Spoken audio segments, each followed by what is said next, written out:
All right, attendees are continuing to flow in, but I'm going to get us started today. Good afternoon, everyone. My name is Aaron Robertson. I'm the Director of Political Voice at Catalyst California, a statewide racial justice organization that works to advance systemic change throughout California. I'm excited to introduce our panel and the important topic we're here to discuss. There are tens of millions of unregistered eligible Americans. They are disproportionately younger, lower income, and people of color. This poses a question to many. What's the most effective way to engage and register them? Many people have heard about automatic voter registration, often shortened to the acronym AVR, but the specific details of the policy matter a great deal. Not all AVR programs are created equal, as states vary wildly in their AVR systems. We're here today to talk about a new report from NextGen Policy in the Institute for Responsive Government, analyzing AVR data from Delaware. Delaware launched an upgrade to its AVR system in 2023 and has released data on its transition from partial to full automatic voter registration system. Delaware serves as an important case study on the impact and benefits of upgrading voter registration systems. Thus far, the results have been extremely impressive. I'm excited for our panel to dig into the data, share out about lessons learned for other states on how to maximize voter registration and participation. Prior to that, I want to share a couple housekeeping items. Please keep yourself muted. This event is being recorded. And save your questions for the conclusion of the event. If you do have questions that pop up, use the chat feature in Zoom to bring them forward, but we have time saved at the end to dig into that. I now want to introduce our panelists. First, starting with Senator Kyle Evans-Gay, representative of Delaware's 5th District, which encompasses sections of Brandywine 100, including the Ardens. Senator Gay was elected to Delaware Senate in 2020 and currently serves as the chair of the Senate's Elections and Governance Affairs Committee. In this role, in 2021, she sponsored SB 5, the bill that adopted secure automatic voter registration in Delaware. Senator Gay is a graduate of Brown University, Boston University Law School, and a practicing attorney and former Deputy Attorney General in the Delaware State Department of Justice. We also have Neal Ubriani, the Policy and Research Director at the Institute for Responsive Government Action, where he helps states and local jurisdictions research, develop, and implement policy solutions to make government more efficient, accessible, and responsive. Neal is a former voting rights litigator at the Department of Justice Civil Rights Division and a graduate of Yale University and Columbia Law School. We also have Amy Hamblin, a policy advisor at NextGen Policy, where she focused on reforms to expand inclusive democracy and digital equity. Amy has over 15 years experience in advocacy, communications, and civic engagement, both domestically and abroad, and teaches political science at Contra Costa College. Amy is a graduate of Northwestern University and the Johns Hopkins School of Advanced International Studies. And finally, Sydney Fang is joining us, the policy director at Asian Americans and Pacific Islanders for Civic Empowerment Education Fund, also known as AAPI Force, a statewide network in California that builds progressive Asian American Pacific Islander governing power through campaign organizing, policy advocacy, integrated voter engagement, and narrative change. Sydney is a graduate of the University of California, Berkeley, the Harvard Kennedy School, and the Harvard University Graduate School of Design. As we get started, I first want to turn to Neal and Amy to capture a summary of the findings in the report. Neal, can you share a little bit about secure AVR generally and Delaware's path to adopting and implementing? Sure. Thanks, Aaron. And thank you, everybody, for joining the panel today. I think it's useful to sort of talk about Delaware's story, sort of where they started and how they ended up where they are right now. So in the mid-2010s, the Delaware Department of Elections said, we want to improve our voter registration system. So many people are passing through the DMV. How can we improve the process of how they get registered to vote? And former state election commissioner Elaine Manlove said, let's make this process electronic and let's make it as seamless as possible as we can under the existing laws that exist in Delaware. So anybody who was going through a DMV license transaction in Delaware had to be presented with an electronic opportunity to register to vote. And they would be registered to vote unless they affirmatively declined that opportunity within the transaction. Delaware was one of the first states to adopt this system, which is really known as partial automatic voter registration. And it was revolutionary for its time. Basically, any eligible person going through the driver's license transaction at the DMV would be registered to vote unless they affirmatively declined by saying, no, I do not want to be registered to vote. After adopting this initial system, Secretary Manlove or Election Commissioner Manlove made additional improvements to make this partial AVR system even more effective over subsequent years. She made sure that they filtered out anybody who was clearly a non-citizen. So, for example, a green card holder, somebody who is presenting a green card as part of their driver's license transaction as proof of identification, would be automatically filtered out and wouldn't be asked a voter registration question. They also implemented what's known as a live link or registration status filtering, where a person who was already registered to vote in the state of Delaware would get a customized transaction that said, we see you're not registered to vote, and they would get tailored voter registration questions for that. Whereas people who were already registered to vote would get automatically updated. If they provided new name or address information as part of their DMV transaction, that information would be automatically used to update their voter registration record to make sure the two files synced. But at the same time, legislators like Senator Gay saw that other states were actually doing a little bit better on AVR. They were fully streamlining automatic voter registration. By 2020, states like Oregon, Colorado, Alaska had upgraded their AVR systems even further to a system known as secure AVR. With secure AVR, the opt-out is not within the license transaction. For clearly eligible people who present, for example, proof of U.S. citizenship as part of their driver's license transaction, their information is automatically shared with election officials and used for registration. Those eligible people receive a letter in the mail from elections officials that say, hey, when you were at the DMV, we got all the information we needed to register you to vote. You don't have to do anything. You'll stay registered to vote. If you don't want to be registered to vote, that's totally fine. Just tear off the bottom of this form, send it back. We'll take you off the rolls. And I want to sort of mention Delaware, Senator Kyle Evans-Gay, Representative David Bentz, who saw this opportunity from other states and said, how can we upgrade Delaware's AVR system to once again be the best in the country? And so in 2021, they passed Senate Bill 5, which is modeled on the secure AVR systems in Colorado and Oregon. The system went live in 2023, thanks to the great implementation work of State Election Commissioner Anthony Albans, who succeeded Commissioner Manlove and his team, as well as Secretary of Transportation Nicole Majeski and her team. So that's the path to implementation. Just to summarize, Delaware had a really, really fantastic partial AVR system with some really important features, but that was the most they could do administratively. And they passed a law to upgrade fully to secure AVR, which is really sort of the gold standard of automatic voter registration systems. And I'm going to turn it over to Amy to talk about the results we've seen so far. Sure. Thanks, Neal, and good afternoon, everyone. So the key takeaway from our report was really how impressive the results were from the first 9 months of data that we obtained. So from June 2023 up until February 2024.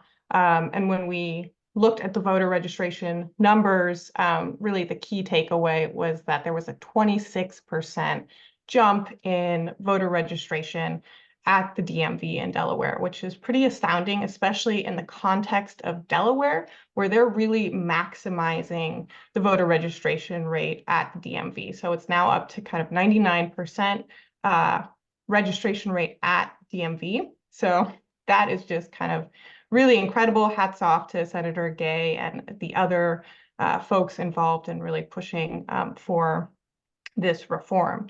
And so what that translates to is thousands more eligible voters now on the rolls and kind of brought into the political process. And we think this is significant for a few reasons.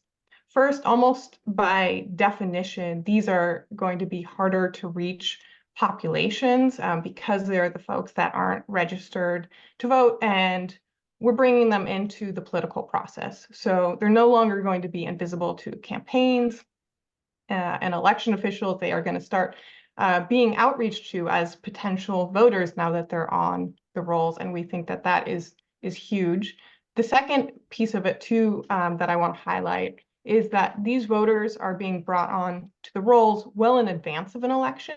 And so that mitigates this issue that we always have where there's a flood of new registrations right before an election, and that's harder for election officials to process all at once. So one other thing I just wanted to kind of highlight too, which is like the flip side of how they got that 26% registration bump at the DMV, which is that there's really low declination. So very few people, in fact, only 1.4% of people are choosing to decline to register, as Neal pointed out, after the DMV. So you're sent a mailer and only 1.4% of folks choose to decline and send back that mailer saying they want to opt out of voter registration. And the results out of Delaware really confirm previous findings and previous research that NextGen has done and many other academic researchers and researchers with other organizations have done. And really just to underscore just a few takeaways, I think the first is that moving from an opt-in system, so what we've described as partial AVR, to an opt-out system really makes a whole lot of sense when a lot of people aren't aware of their eligibility or whether they're currently registered. So we think that makes sense because it's just always confusing to folks if they're presented with that question and they're unsure. And then the second thing that these results really underscore for us is that the DMV is not an ideal place to be making a decision about whether or not you want to register to vote. People are often in a hurry. They just want to get out of there. And they're just also not in the right frame of mind. It's very kind of out of context. You think you're going in to do, a license transaction or something, related to your car, and all of a sudden you're being asked a question about whether you want to, participate in the political process. So we think moving that opportunity to decline after your DMV transaction, when you're at home, you can think about it, reflect, makes a whole lot of sense. Thank you, Amy and Neal. Those are really astounding results. The report is in the chat. I encourage everyone to download it and dig in. Kicking off our panel questions, I want to first turn to Senator Gay. We got a preview from Neal, but can you tell us more about Delaware's AVR story? Yes, absolutely. And I'm really just grateful for everyone who's here to highlight this work. I'm grateful to Neal especially for being a wonderful partner in making sure that we were educating legislators, educating voters and stakeholders in Delaware, and walking them through this process so that it really could be quite an impressive lift back. This was actually one of the first bills I ever passed as a legislator. It's a wonderful memory for me, but also it was a coalition building opportunity. And in that coalition, I would say that our work is governed simply by the premise that participation matters, and that the more we have people choosing to participate in our democracy, the more reflective our democracy will be of those values and those and the goals, I guess, that we share as a community. And that may sound very simple, and we say it a lot, but I just want to sit with that for a minute, because truly, if we are not doing everything we can to maximize participation, then we are not doing the work that we need to do to make sure that we have an inclusive democracy. And this bill, among other initiatives that we've been working on in Delaware, is just driven by that fundamental understanding. And so when I had the opportunity as then chair of elections and government affairs, I now chair judiciary, and my colleague chairs that committee now, but then as chair of election and government affairs to work on improving our voter registration system, I jumped at the opportunity. I soon found, though, that others weren't so convinced that anything was needed to be done. As Neal shared, we had been right at the cutting edge here in Delaware at using technology to connect people with the opportunity to vote. And so for many people, we had checked that box. We had done that work.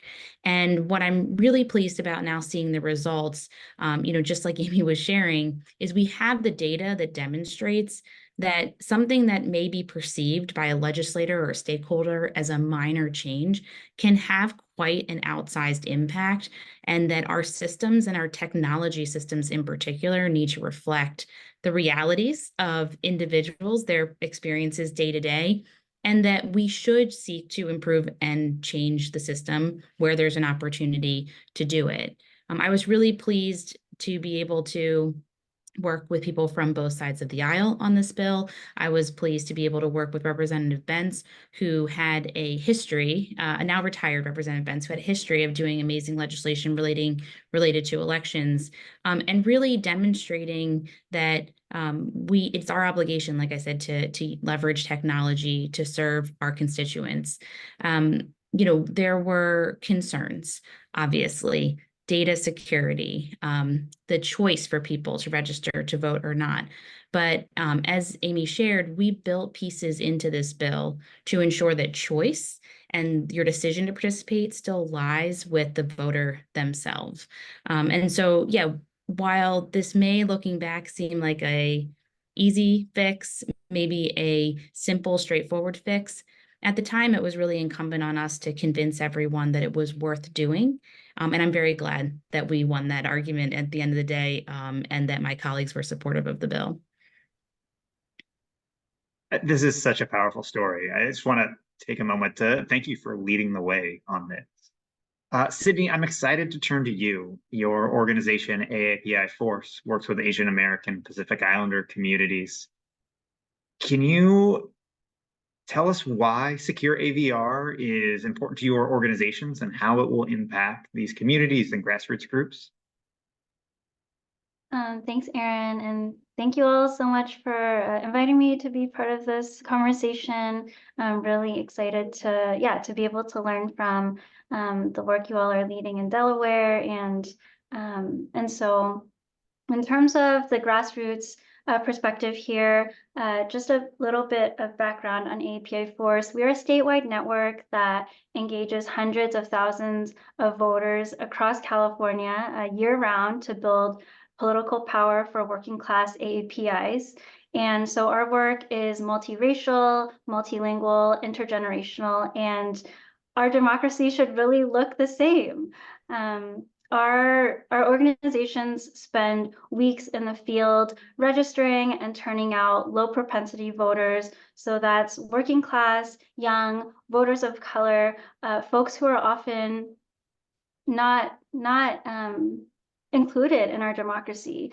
And so when, we spend a tremendous amount of effort to just register our folks to be on the rolls and to do that work. It is not easy. And so from our perspective, when we can actually devote our limited resources and people power to ensure that we're actually mobilizing and educating voters on the issues rather than registering them, that's where we feel like we can have the most impact. And so when we have a system like SAVR in place, people are already registered to vote at the DMV and other state agencies. Our grassroots groups don't have to spend as much time focusing on registration. Ultimately, the two other pieces here, the first is that when we have a system like SAVR, we can have much better data for outreach and turnout. So it's much easier to turn someone out when we have their current and accurate voter information on the rolls. We know that all AVR submissions are electronic, so there's less risk of typos, missing information, things like that, which really matter when we're doing voter outreach. And so I also want to spend some time really digging into the stakes of having a system like SAVR. So why this matters to working class AAPI communities. The first is non-citizen protections. So from our work in the field, contacting voters throughout the state, as recently as the primary, we have, and this happens, every election cycle, we contact voters on the rolls, on our list, in our contacts, and voters are surprised to hear from us. People on the list are surprised to hear from us because they say, oh, I'm actually a green card holder. I'm not sure why I'm registered to vote. So the current system is actually erroneously registering people and putting non-citizens at risk at the same time. And so when we have the non-citizen protections that SAVR makes possible, that just is so much more responsible on the part of the state. We can avoid, putting non-citizens at risk, and avoid the confusion that can come with that, and the severe consequences. The second piece is around, in particular, displacement in California. So many working class families are being displaced from their homes and communities, having to move because their rents and their homes are increasingly more unaffordable. And so ensuring that we can actually have automatic address updates for the registrations of voters will ensure that we can actually support families who have been displaced to preserve their political voice. The third piece is around language access. So for me, as the child of immigrants and refugees who speak Cantonese, I grew up as my family's sole interpreter and civic navigator. I know I am not the only one, this is a really common experience among immigrants and refugees. And so having this experience in my family of just filling out all the forms, reading all the mail, doing all the interpretation at agencies, we believe that SAVR would be able to make language access much easier for families like mine because the language preference is automatically communicated to the Secretary of State for voter registration. So these are the, when we talk about systems, these are the types of families and communities that this has an impact on. Thank you, Sydney. It's so helpful to have a sense of what this feels like on the ground and how impactful SAVR can be. Neal, I want to turn to you. You have a unique perspective on this work being at a national level. We've heard how Delaware is one of the states leading the way. What does this look like in other states across the country? Thanks, Aaron. I would say it's sort of been a quiet revolution in terms of states moving to SAVR. So Oregon was the first state to adopt Secure AVR in 2015. Then after that, you saw Alaska, Colorado, Massachusetts, Delaware, and then you've seen Minnesota, Michigan, New Mexico, Nevada, Washington. So really we're up to 10 states, and then Washington, D.C. as well have adopted this. So it's really a growing trend of states sort of upgrading their first generation systems to second generation systems that have SAVR. And there are several other states that are considering the same upgrade. So for example, New York, New Jersey, Illinois, California, Rhode Island are all considering bills that would make the same upgrade. Senator Gay, having been through that upgrade process, what advice would you give to other states considering this policy? First, learn to use Zoom. That's always my first piece of advice. I wanted to take this opportunity to talk a little bit about a piece of the bill that we don't always highlight, but is really critically important to me. And so my advice would be that make sustainable law, right? Make law that will grow with our abilities to leverage technology. Because as you've heard from Neal and myself, we had to go back and kind of rewrite the bill so that we could leverage new technology. And so what we did with SB 5 is there's a piece of the bill that basically says we're going to work with the DMV in order to automatically register folks to vote. But as we have the technology in other places, in the other agencies, we're going to leverage those relationships as well. And for me, that's critically important because while DMV does see so many Delawareans come through their doors, there are many Delawareans who do not drive, have not chosen to register for some kind of license or ID card, and where they are accessing services through, for instance, our Health and Social Services division, I would love in the future for them also to have the opportunity to be registered to vote there as well. And so I'm really excited that the legislation itself created this pathway. And so one piece of advice is absolutely, I would say, be future oriented, because as we've seen, technology continues to change and our ability to leverage it at the government level does as well. I would also say, that it is important to build bipartisan consensus in this space. And I say that because in so many places, voting has become a partisan issue, and who can vote and how they can vote have become partisan issues. This is a very straightforward and secure application of technology that I believe can serve as a entryway into broader bipartisan conversations about expanding the right to vote, because I absolutely believe that those are values that every American holds. Participation is critical. And so I would encourage individuals to work across the aisle. And I think we were able to do that here. And I believe that's possible. I like to be hopeful, and I would love for us to start to reframe elections and voting as opportunities for collaboration and opportunities for participation, other than what we've seen more recently in the news. Thank you again. I want to turn a little bit back to California and their perspective. Amy and Sydney, there's an interesting comparison between Delaware and California. Delaware is a relatively smaller state in terms of population. What can it teach us in a large state like California? I'll take that. I'll start off, Sydney, and then please feel free to chime in. But yes, NextGen is a California-based and focused policy organization. And the reason why we partnered with Institute for Responsive Government to analyze this data out of Delaware was because we were really interested.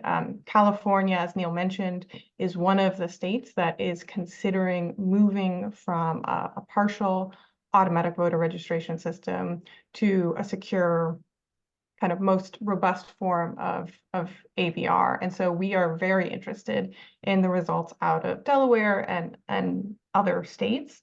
And I think one thing I would emphasize is that, we're curious to see the results out of Delaware, because California is actually starting a little bit further back from the starting block than Delaware was at the time, because California is looking to not just do secure AVR, but we're also looking to adopt some of the other reforms that Delaware did administratively, and those include adding non-citizen filtering, which is particularly, I'd say, important in California with a large non-citizen population, adding live link to sort by registration status. So, you're not being shown a message that is not relevant to you and confusing to you. We're looking to add automatic address updates, and so forth. So we're very curious and encouraged, in fact, by the results out of Delaware. And it also confirms some previous research that NextGen has done as well, looking at other states. And one thing I would just say about this question about size is that, the beauty of doing something like secure automatic voter registration is that it is a scalable system. And so whether you have, a state with a population of 1 million or a state like California with about 40 million residents, it works either way. And so we're really excited to bring some of those reforms to California. And I would in fact say that secure automatic voter registration is even more important in a state like California with such a large non-citizen population and the non-citizen protection piece of this. And I'll turn it over to you, Sydney. Yeah, thank you, Amy. And I think, I'll add that just on the scale piece, what Amy mentioned was, I think what's really striking is that there's 4.7 million unregistered but eligible people in California. And so just to put that in perspective for folks, that's larger than the population of 25 US states. And so this population in California, this 4.7 million, it's a population that's disproportionately working class, people of color, and young people. And so when we talk about California as a leader in the nation, we actually believe that there's a lot for California to learn and to be able to follow, and looking like states like Delaware, like Colorado and Oregon. And so we know that from the success of the implementation around SAVR, we know that secure AVR is the best way to get as many people as possible on the voter rolls. And so, you know, the work that Senator Gay has led in Delaware is evidence that SAVR is the gold standard. And just to elaborate a bit more on California's system, there's actually a really high declination rate with partial AVR, because we see that more than 50% of eligible unregistered people are declining registration through their DMV transaction. And so, not surprising, because, you know, we've all been to the DMV. It's not people are not always in the best mood, you know, potentially in a rush, confused at the DMV. And so if we implemented a SAVR system, we could move to a 2% declination rate like Delaware, and increase DMV registrations by 26%. We'd be reaching millions more people. Just want to emphasize that scale in California, and making voters so much easier for them. And also, in terms of youth participation, we'd be able to register young voters getting their first license, and these particularly hard to reach populations who haven't been reached by other forms of voter registration. So that's the vision of what it might look like in California if we can implement a SAVR system. Thank you both. That's a really inspiring vision. I only have a couple more questions left. So I want to encourage attendees to begin to pose questions in the Q&A feature, so we can make sure we get the most out of this incredible panel. Neal, Amy, I'm going to shift to you to talk a little bit about kind of what this looks like in other countries and some of our history. Can you tell us how secure AVR relates to voter registration systems in other countries? Sure. You know, we talk about secure AVR as sort of the gold standard of how states do voter registration, but it's really borrowing ideas from other countries in terms of how voter registration works. You know, if you look at places like Germany or places like Australia, when you interact with a government agency, like getting a driver's license or enrolling in government healthcare or even paying taxes, that's a voter registration interaction. They will add you to the list of people who they know are eligible to participate, depending on the transaction.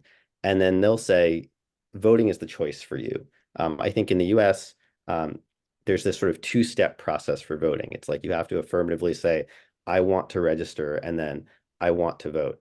And this is sort of moving us closer to sort of a one-step process where it says, we know you're eligible. We're trying to make it as easy as possible for you so you can vote if you want to. And that's very similar to how other countries treat voter registration.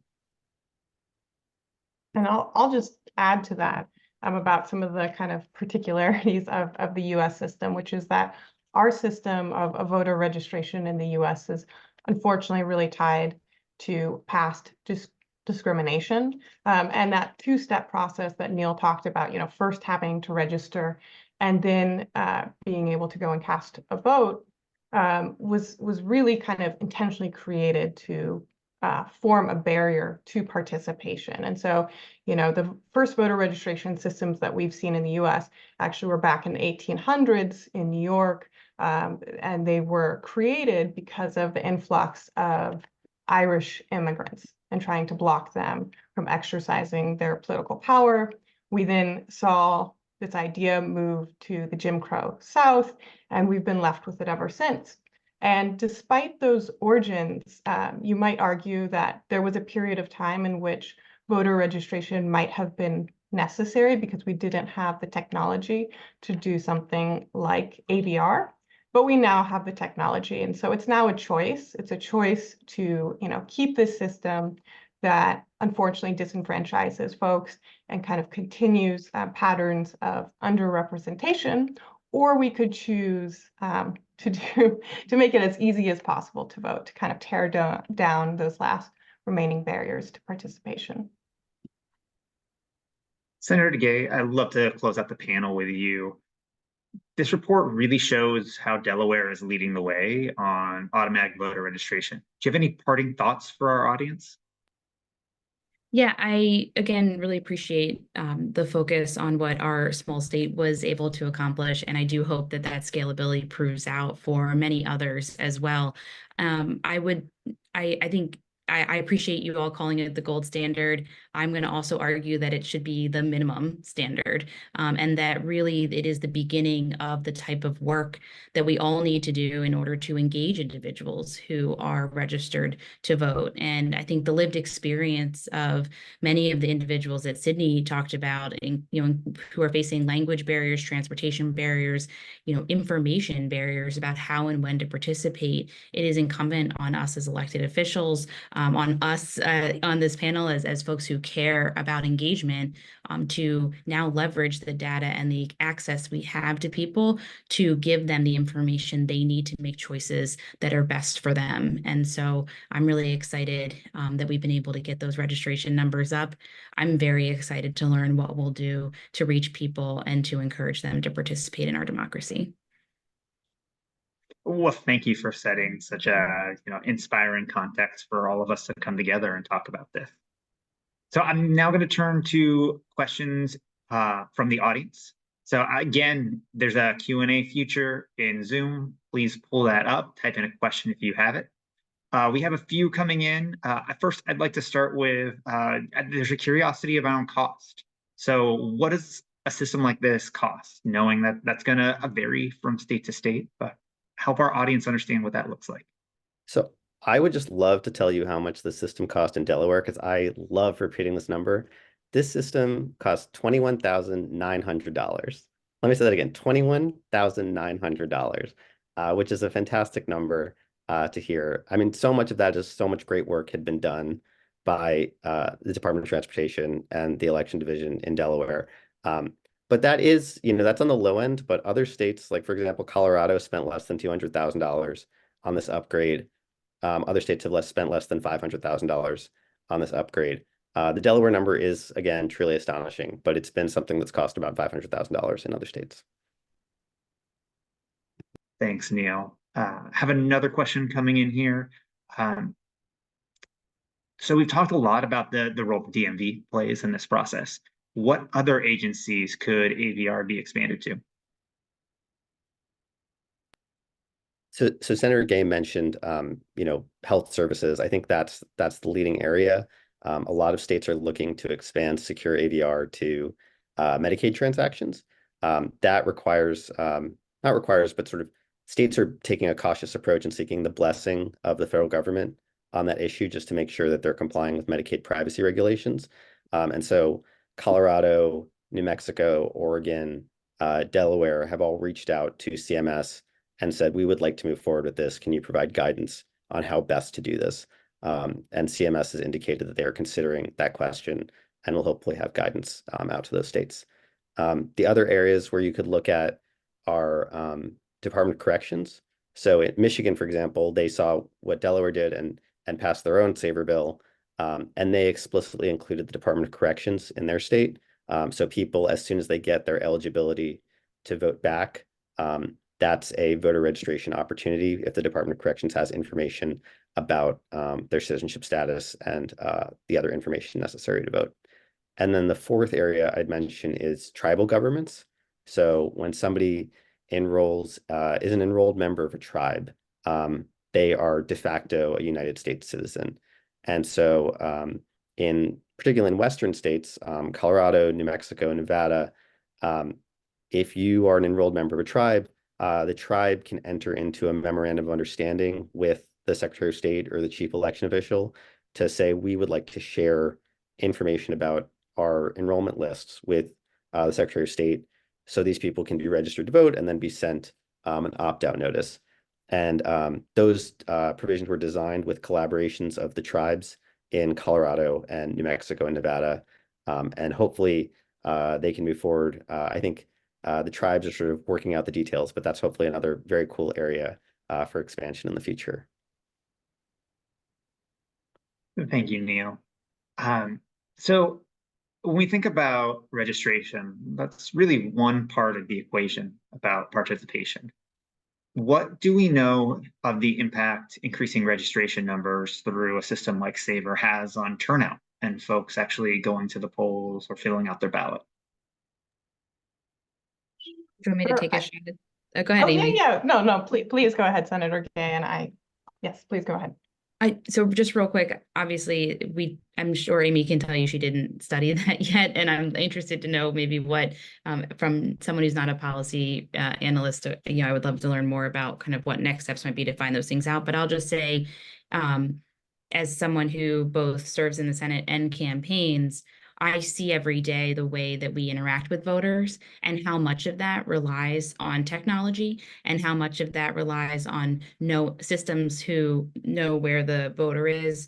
If I'm driving 2 hours away, we might, for instance, send a text message out to people who are registered in a certain representative district just to say, hey, we're going to be in town. Would you like to learn more about either a town hall I'm having for my elected role or potentially to talk on the campaign side? And so from my perspective, I see every day how just knowing that a voter is registered is a gateway to information for that voter, as long as those who are elected and those who would like to be elected can leverage that information to reach them. And so I think from my perspective, it's really powerful anytime you bring someone into the system like we have. Absolutely, and I'll just add a little bit more color and then also some stats as well. I actually spent a week doing GeoTV work in Delaware, and so I can just second all of that and say, beyond just having someone on the rolls, as we mentioned before, having those automatic address updates so that information is accurate is huge, because there's so much time spent, knocking on doors or phone banking and not reaching the right person. So that's also a really important piece that I don't want to get lost in here. But as to some kind of stats that we do know from previous research, we do know that there is a turnout bump from automatic voter registration systems, and specifically for secure AVR, what we're talking about here, previous research has demonstrated what I would consider a significant turnout bump in the context of this work, which is 3.4%. Which is, significantly higher than a lot of GeoTV efforts when, you're deploying people to canvass neighborhoods and phone bank. So that's huge, and that really could decide or change elections.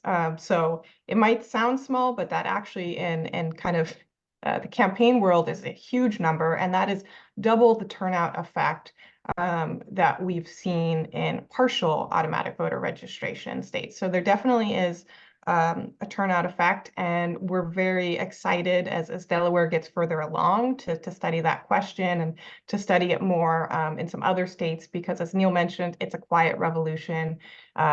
More and more states are joining, and so there really is a growing body of evidence, and we will kind of continue to track it and continue to put out more research on what the results are. We are now at time. Please join me in thanking all of our panelists for being here, sharing their experience, their wisdom about this process, and providing some really exciting vision for what's possible, not only in Delaware, but across the country.